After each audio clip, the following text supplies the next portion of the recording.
আজকে বানিয়ে দেখাবো মজাদার একদম সহজভাবে ঘরে থাকা কিছু অল্প উপকরণ দিয়ে বানাবো পাকন পিঠা।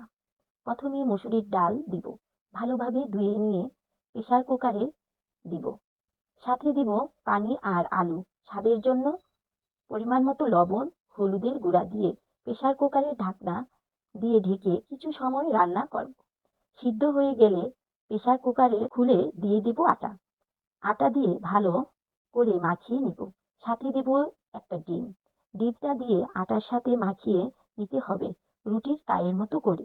তারপর আপনার মন মতো ডিজাইন করতে হবে। ঘরের ভিতরের আলো অল্প থাকার কারণে কালারটা দেখা যায়নি। বাহিরে কত সুন্দর কালার আসছে। একটা ফ্রাই প্যানে তেল দিয়ে ভেজে নিব পিঠাগুলো। পিঠা ভিজাতে বানিয়ে নেব গুড়ের শিরা। অল্প পানি, এলাচি, দারচিনি, স্বাদের জন্য লবণ, মিষ্টির জন্য দিব গুড়। তারপর শিরাটা বানিয়ে নেব। তারপর এক এক করে পিঠাগুলো ভেজে শিরা দিয়ে দেব। গুড়ের শিরা ভিজানো হয়ে গেলে এক এক করে উঠিয়ে নিব প্লেটে।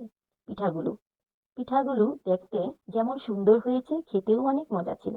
পিঠার ভিতরটা একদম রসে ভরা ছিল। সাথে ছিল মায়ের হাতের ছোঁয়া।